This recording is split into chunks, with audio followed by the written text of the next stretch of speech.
Hey, this is Sky. Welcome to my YouTube channel.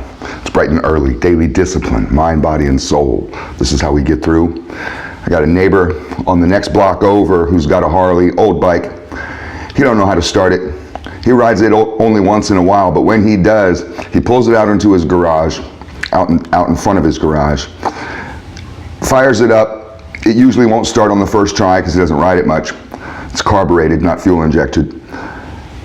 And then when he can get a pop out of it and get it going a little bit, he doesn't seem to know how to choke out his bike or let it idle. He just sits there and rips the throttle and just forces it to stay started. He floods it. Many times it doesn't work, obviously, and he has to wait and get it going again. And he sits through this process and he'll try to rev it to its limit and just go, rah, rah. Finally, I've been listening to this idiot try to start his fucking bike this way for a couple years. Finally, the other day, as he was doing it, I was like, you know what? I gotta fucking say something. So I went over there, not as an angry neighbor, because it disturbs the whole neighborhood, but I'm a biker. I've owned a motorcycle shop for more than 20 years. I went over to him. He was a little bit taken back at first as I approached him. I rode up on my bike, and he didn't know what was going on. He was like, oh, who's this guy? I could tell he was a little scared. And I said, look, I'm gonna teach you a lesson right here, and he didn't know what that meant. I showed him how to start his bike up, showed him the proper way. He didn't seem to want to start it that way. And I'm not sure if the next time that he goes to fire it up, if he's going to take my advice. But, you know, you can lead a horse to water, you can't make him drink. But I showed him the proper way to start it. And it was different than what he was doing. I got a kick out of the whole experience. He was just kind of like, what just happened? What just happened is a guy had to teach you how to start your own motorcycle. But hey, whatever. That's not what I wanted to talk about today. I'm just rambling. Let's talk about being high value. Let's continue this conversation. How to be a high value man. So some of this is mindset. Sure, there's a lot of work that you might have to do on yourself. You may have to be humble and realize where you're at, set a goal, and work towards that goal. I mean, we're all doing that. But you may have an attitude problem. You may have an outlook issue. You got the wrong outlook. And it's not just about being positive. That's not what I'm talking about, and I do talk about that often, having a positive outlook. Your PMA, your positive mental attitude.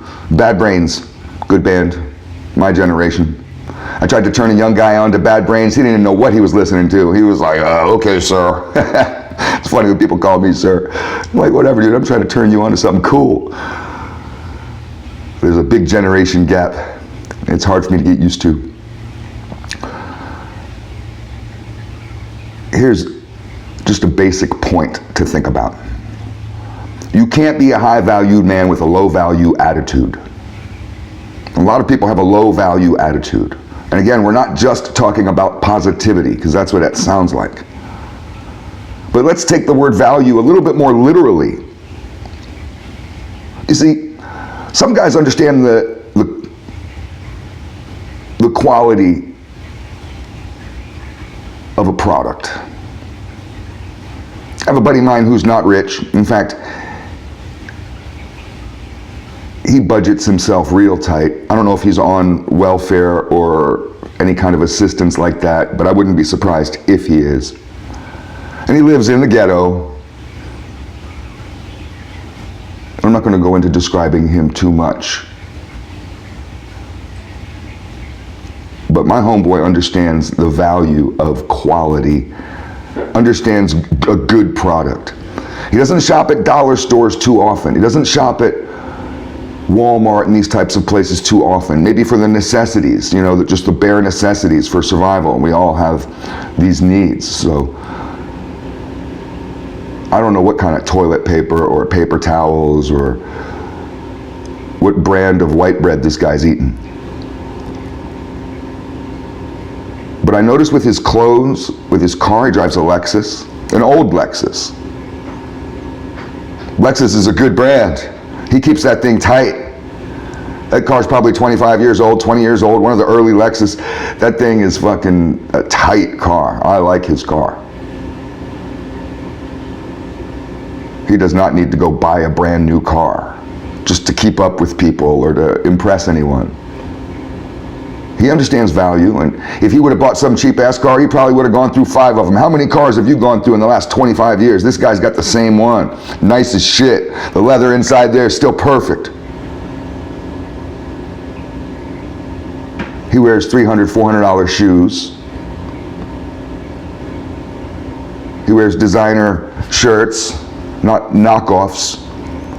Nice stuff. He hand washes his clothes. I've been over there before, and he yells, "Hey, come in." The door was open. I come in. He's in the kitchen, in the sink, washing his clothes like it's the fucking 1800s. He's got washing machines, but he understands quality, the value of quality. Instead of just going for low value, he's going for high quality and a high value. And he treats himself this way. He wears expensive cologne. He gets manicures and pedicures. He is like the king of the ghetto. And he's not a drug dealer or a pimp or anything like that. He's just some guy that really understands what quality is about. I like that when I run into someone like that. I'm in the quality game. I make motorcycle handlebars. We fabricate them 100% by hand out of high quality stainless steel. We polish them up. We sell them to the dealerships, and the dealerships sell them to customers, and I don't do much customer interaction. I go business to business. However, every once in a while, I do have some customer interaction, and it's nice to find out when someone gets us, because our product is expensive. I'm not Chinese, and I'm not pushing buttons on computers. It took me, I think a year and a half, 2 years of training, being mentored by a master bender to learn the art of hand bending metal. I'm a master at bending metal. You don't just pick that up overnight. Each set of bars takes me 2.5 hours at least to make each set. So it's nice when I run across a customer who really understands it. And I don't have one of them around me. I should put one around here I can show you guys. But every single set of handlebars that I make, and this is how you know it's our handlebars, Classic Handlebars. That's the name of the company. Sinister City Motorcycles is my motorcycle shop, but we branded the handlebar company separate because Sinister has had kind of a bad reputation of being connected to the gang world. We've had police and agents and gangsters just on us like flies on shit for 20 years. So I didn't want to promote my business at the dealerships as Sinister, as a Sinister product, because it might scare some people off. And it may even take some family-run dealerships and say, no, we don't need any trouble. We don't need your product. So Classic Handlebars is the name of the company. And we have a brass handmade. I make these by hand. I get sheets of brass, and then we cut them in little ovals and then stamp them, shape them so they fit right on the handlebars, and then I rivet them to the handlebars with copper rivets. So it's copper, brass, and then stainless steel. It looks very beautiful. It says handmade in the USA, stamped. I had a special stamp made for me. I have a 4.5-pound dead blow hammer, bam! And we stamp every single bar with that shit. And you may spend $350 on a set of my handlebars instead of $40 at a JP Cycles. And some people don't get it, because some people are just sitting there thinking, well, stainless steel is stainless steel. What's the fucking difference? There is a difference, and if you don't get it, maybe you're just some low-value dollar store kind of guy, JP Cycles kind of guy. You're always just looking for the best deal. That's fine if that's the kind of low-value kind of guy you are. Maybe I could tell by the way you dress, by the way you smell, by the car you drive, by the bike you ride, by almost every aspect of you. The soap you have in your shower, everything about you, the type of socks you buy, the ratted underwear you have, every aspect of you may be low value. You may need to work on all this stuff. This stuff is noticeable. This stuff helps build confidence. This helps you build that king attitude. Would you think a king is going to allow crap in his kingdom? The peasants can use that shit. I don't use it. I'm a king. It's all just food for thought.